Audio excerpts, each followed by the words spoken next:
Hello, I'm Teresa Penbrooke, and I am a PhD student at North Carolina State University in the Parks, Recreation, and Tourism Management Department at the College of Natural Resources.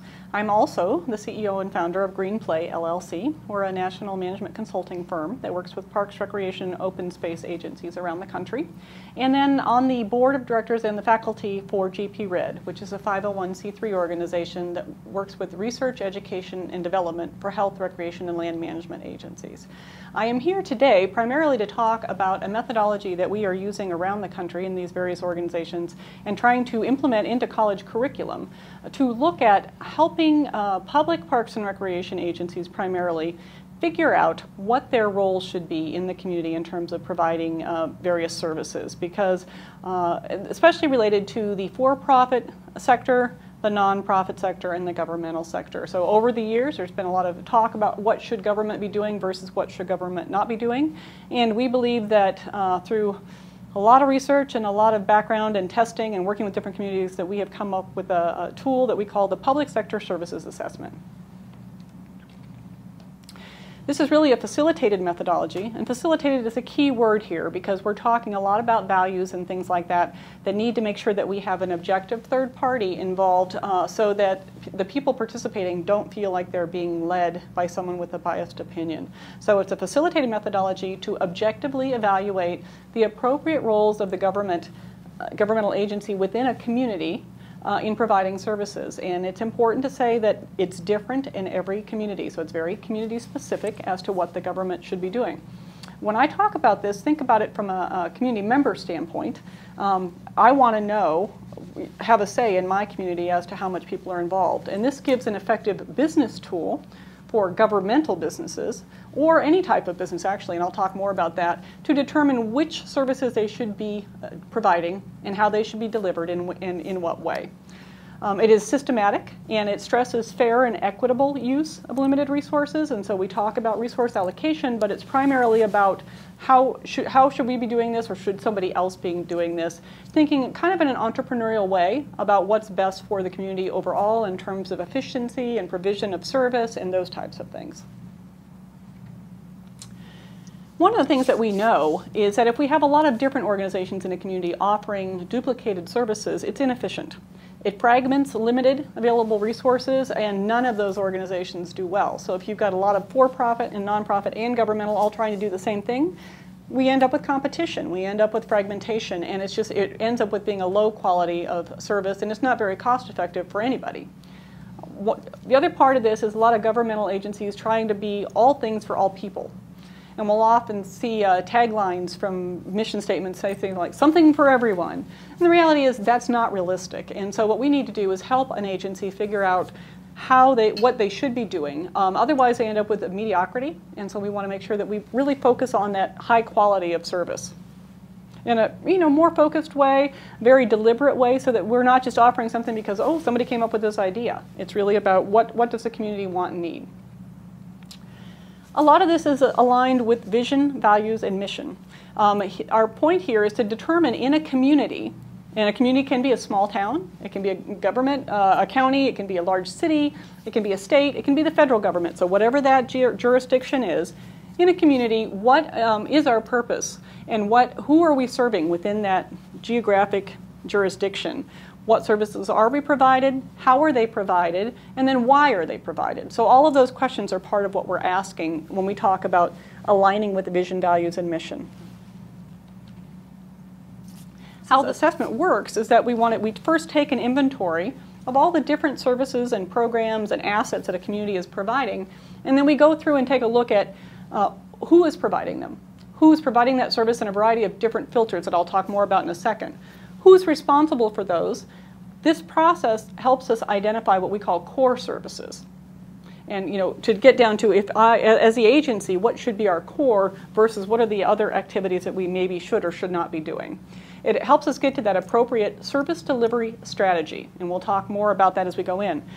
This was actually a matrix approach that came out of Ian McMillan from the Wharton School of Business, and he was using it primarily for nonprofit organizations, and there's a whole field of study relative to how to use this type of matrix for nonprofits.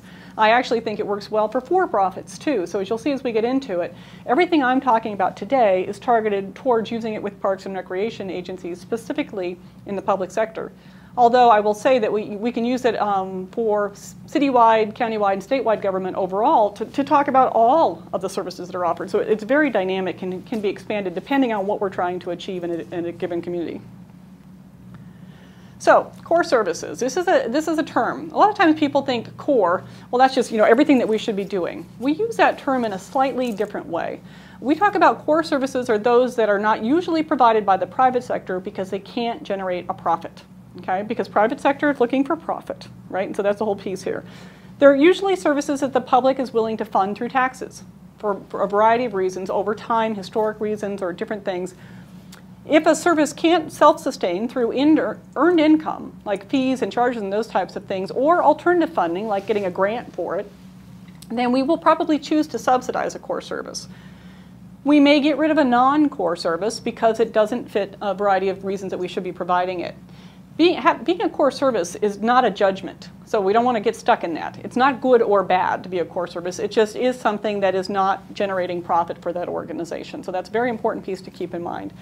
It's not relative to being important or non-important. So when we're talking about these, try not to let your own viewpoint of what the word core means kind of shade your judgment on that term.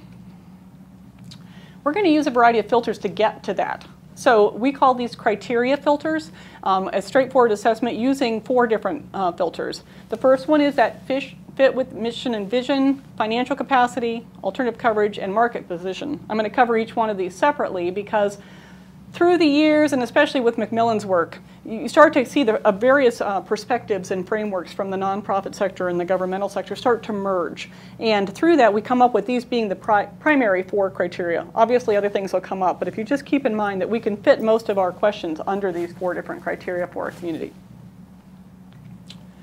First one is fit with vision or mission.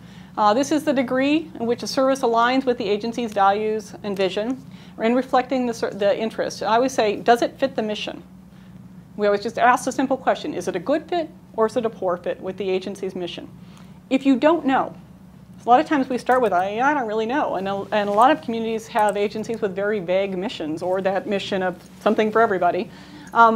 If we get stuck there, we'll go on to the other criteria because by the end of the process, usually that mission is identified. So don't get stuck here, but start with that as the very first question because you may or may not know.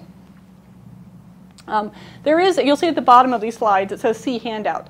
There is an accompanying handout that goes with this that actually provides quite a bit more information on questions to ask relative to these filters. And so you can take a look at that and get some more detail if you have different questions about the criteria. Financial capacity has to do with is it economically viable? Now, some people get stuck on the direct economic impact versus indirect economic impact, and we can handle those in different communities.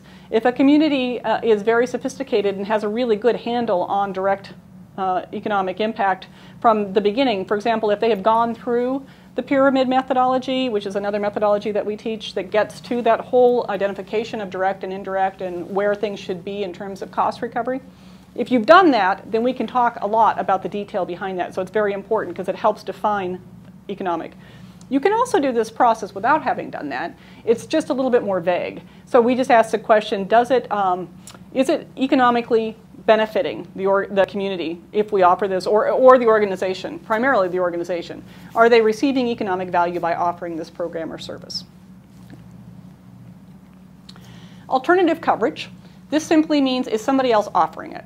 And so in communities, we're looking at are there other for-profit providers, non-profit providers, faith-based organizations, homeowners associations, schools. There's all sorts of different types of organizations in every community. And so what we're looking at is identifying who the alternative providers are so that we can say, hey, it may have made sense 20 years ago for our department to do this, but now a bunch of other places have sprung up. And that's often the case currently in our time.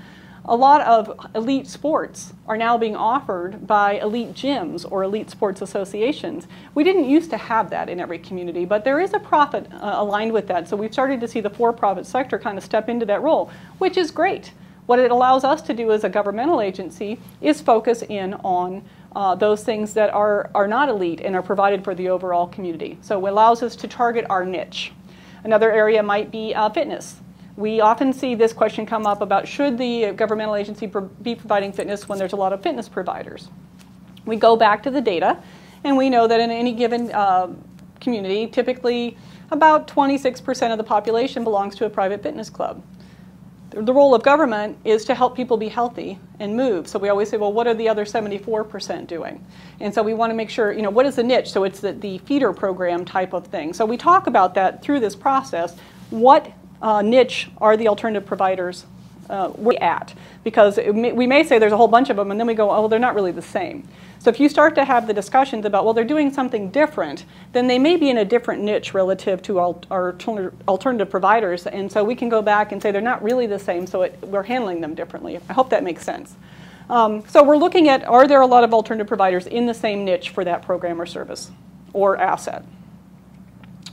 Market position, I like to frame this with, are we perceived to be the ones who are supposed to be doing it? Obviously, market position in the minds of people we're providing for, do they see that we have a lot of credibility? Are we the strong provider? So those are all good ways to define it. I always come back to, do people think that the governmental sector is supposed to be doing it? In their minds, are we the ones who are providing it in this market? An example would be, in most communities, the governmental agency is the market provider for parks. In most communities, not all of them. So if you live in a community that's got a lot of homeowners associations and they're doing that, or it's a gated community, it may have a different role for the government. So you can think about, what is our market position? In some communities, the governmental agency is supposed to be doing, perceived to be doing, after-school programs. In other communities, that's not the case. So there's a whole bunch of different ways that we're perceived based on the different program or service. And so that's something that affects that.